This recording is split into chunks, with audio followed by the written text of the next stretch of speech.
What's good, Black Star Podcast? Welcome back to the channel. This is your boy Jared. Y'all, today we're going to look at a video from Hemi Muscle. Now, I just want to say something here. Ladies and gentlemen, car payments and car prices have been out of control for the past 10 years, to be honest with you. I want you guys to look at this because gas prices are not only affecting, car payments are not only affecting everyday people, but gas prices, insurance payments, and different things like that. And this starting to become a real big issue. I want you guys to look at this. BMW X3 M50. Look at this beautiful Vegas red. You can see. Okay, let's go ahead and run down the line with BMWs. So the BMW X3 M50 is basically the inline six. Is basically the inline six version of the X3. It's basically the same engine that they put into the fucking M3 and M4. That's basically all it is. The X5 M60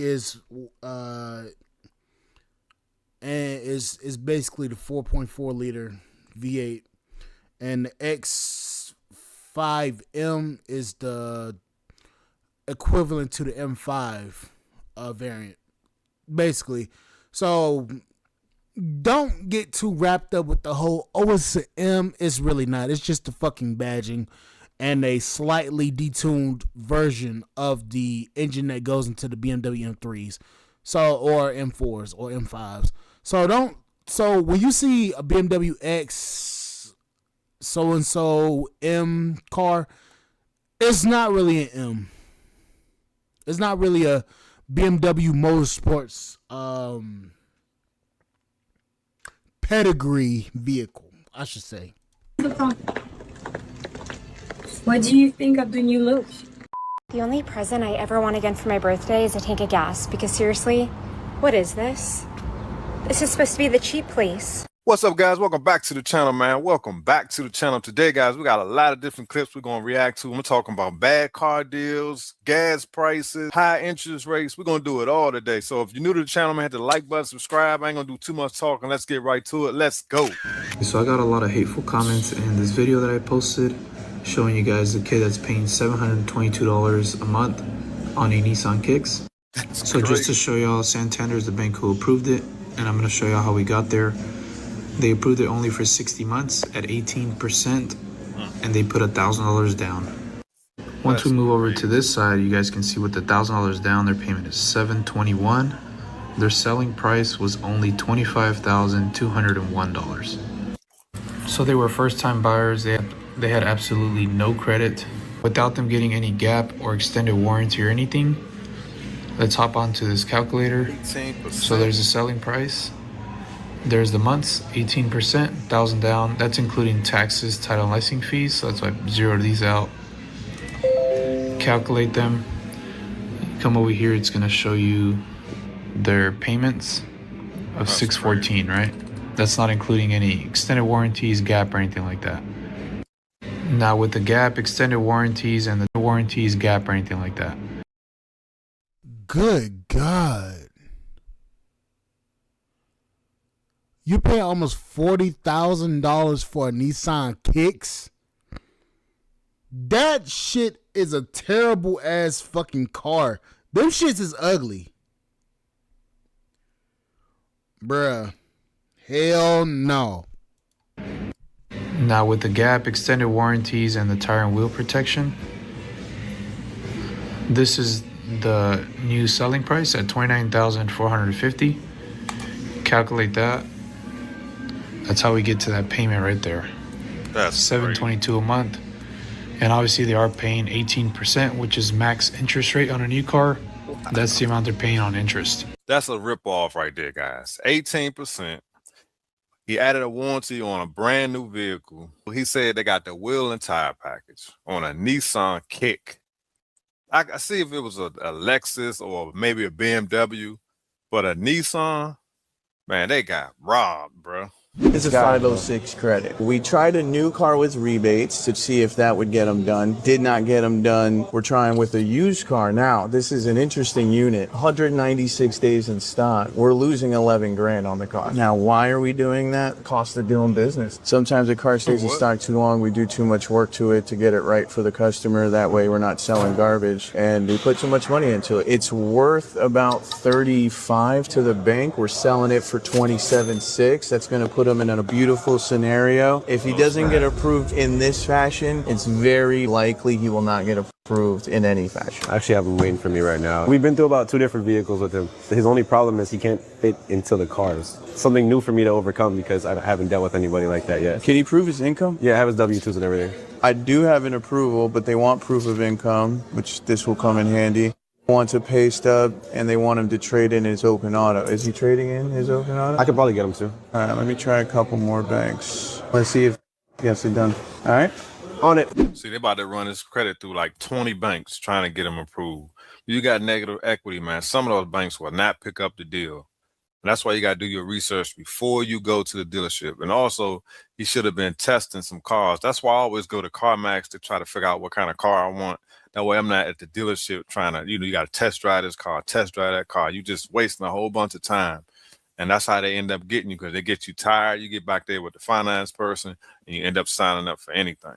Way too high country Tahoe? Yes, sir. What is their trade? 18 BMW. Geez, it's got 140,000 miles on it. Yes, sir. Tough part here is that we're going to be carrying a little bit of negative equity. They owe 14.8. It's worth probably 5 grand. It's like just a little 3 Series, and market's not too strong on those. That's like almost 10 grand in negative equity. They're trying to buy a used vehicle. It's going to be pretty tough. The good news is this Tahoe is a massive book value. We're selling it for 43 basically, but the book value on it is 52, which is an incredible spread. So at least we're going to get a little bit of a good advance there. What'd they say about the cash down? They said they may be able to come up with a little bit of cash, and they did understand they was going to have some negative equity, but I don't think they was going to think that much with negative equity. Okay. And how about payments? Yeah, like $1,000 max. It was trying to be false payment. How's the credit? One of them was in the 700s. Okay. And one was in the low 6s. If you had to get them for some money down, what do you think we could get out of them? Probably roughly about 3. Okay. Book value is 52,950. So a bank would finance 58.2 on this vehicle. They've got 10 grand of negative equity, but we're only selling it for 42. So I think we might be just right there. I think we're going to need a little bit of cash down, but let's submit this deal across. If we could get a little bit of cash down going on this, I think we'd have a lot stronger chances of approval. Just tell them, hey, we got to submit it first, but we don't want to submit it without the cash down on it because we don't want to get a rejection and then have to fight back uphill.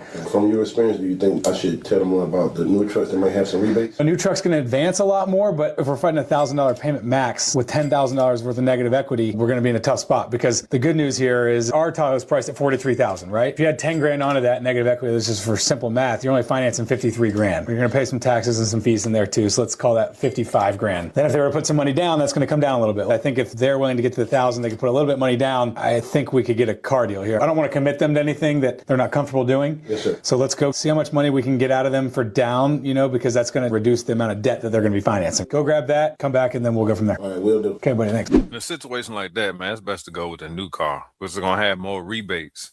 They're going to finance a used car with negative equity. That means if they ever try to get rid of that used truck, they're going to be in even more negative equity. You feel me? It's like I say, it's a snowball, man. This negative equity stuff is no joke. And as you can see, everybody's dealing with it. Everybody's dealing with it, especially when you buy a new car or you try to finance a used car and you roll the negative equity into a used car. That's crazy. Honestly, with that situation, and I'm doing it my damn self, I'd rather just pay down a negative equity or pay down a loan. That way I can at least get something or get rid of it. That way I ain't got to pay that loan. Because you're going to screw yourself if you keep on trying to roll over some shit. Regardless if it's got rebates or not.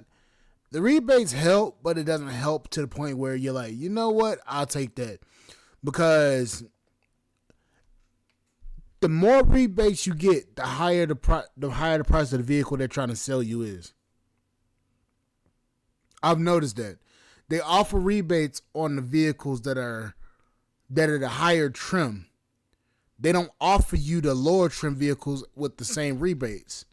So, in all honesty, your loan is going to be even more than what you would have had with the car that you had. And on top of that, they're adding on the negative equity. So your payments are going to go up. I'd rather just keep the car. Crazy. Ain't no way, son.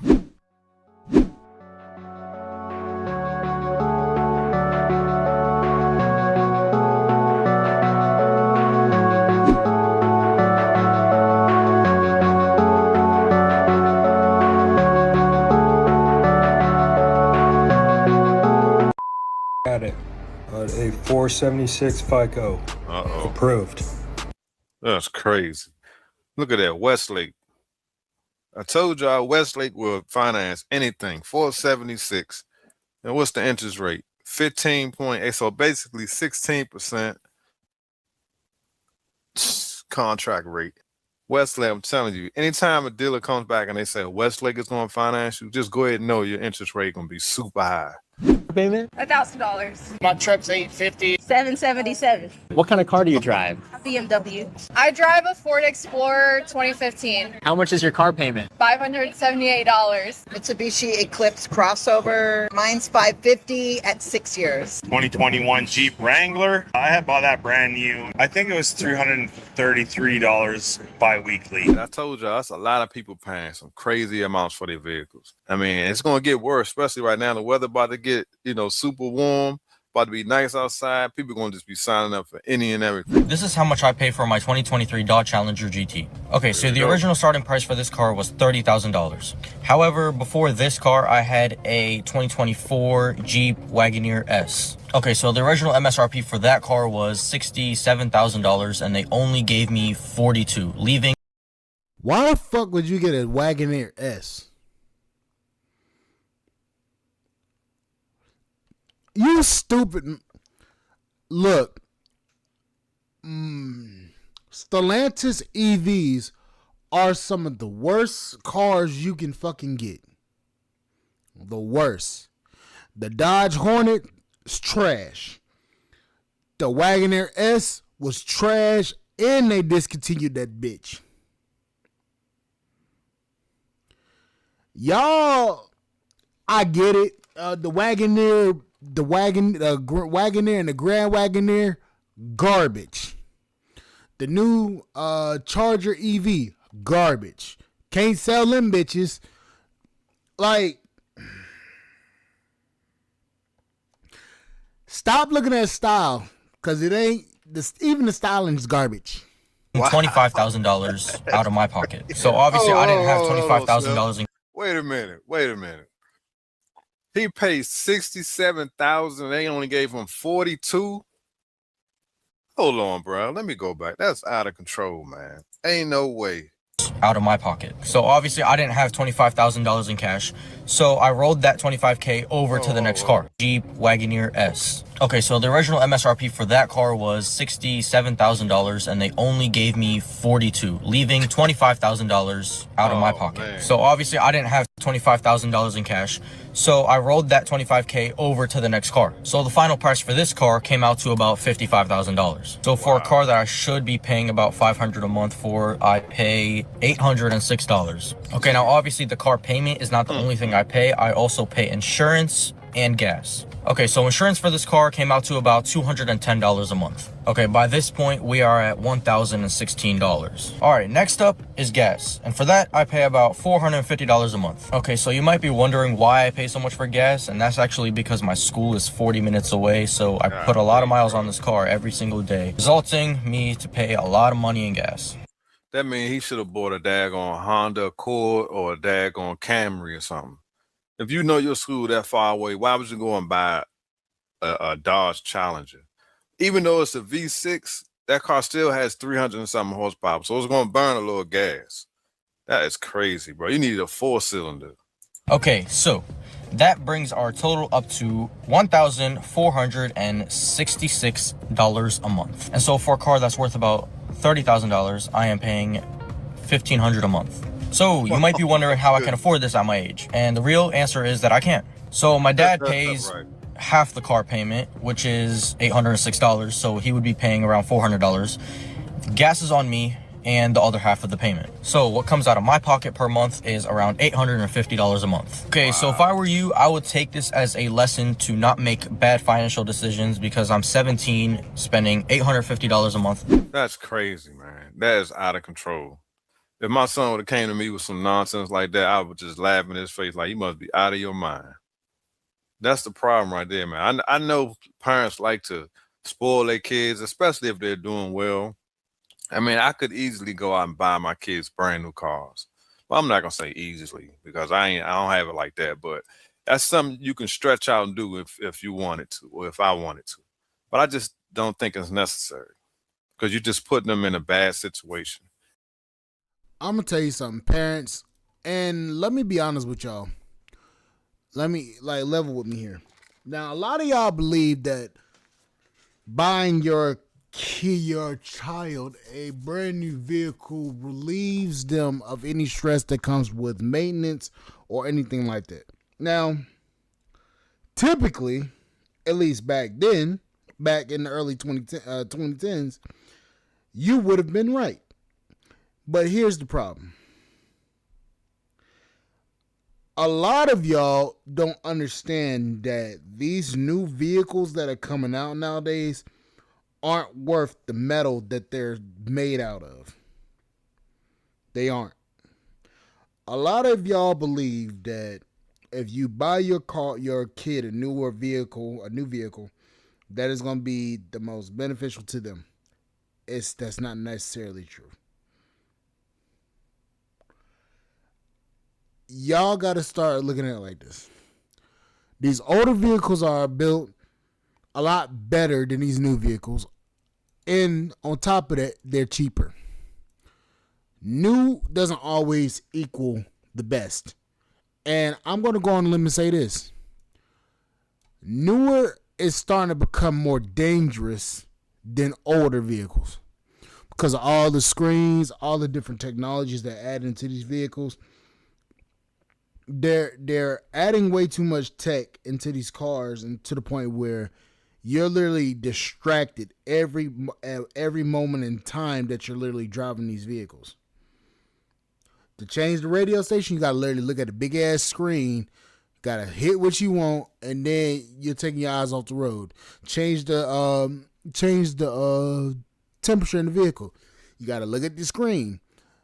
You got all these different screens in your fucking face, and there's no physical buttons to where all you gotta do is just reach over, turn it, and do all this shit that you gotta do.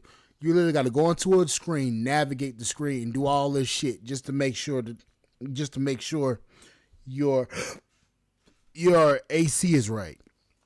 Lexus has a bad habit doing that. You literally have to look at the screen to change everything. And then on top of that, same thing with BMW, Mercedes, Audi, all these different car companies, you have to do that with. It's dangerous. So if you are a child, or if you are an adult and you got you got children that are starting to drive, get them an older vehicle. Just get them an older vehicle. For one, it's going to be less on your fucking insurance. And two, you ain't got to worry about a big ass screen distracting the shit out of them to the point where they wreck the goddamn car. Anyways, like, share, subscribe, channel, support podcast, support.com. I will catch you guys on the flip side. Thank you guys for listening. Bye, guys.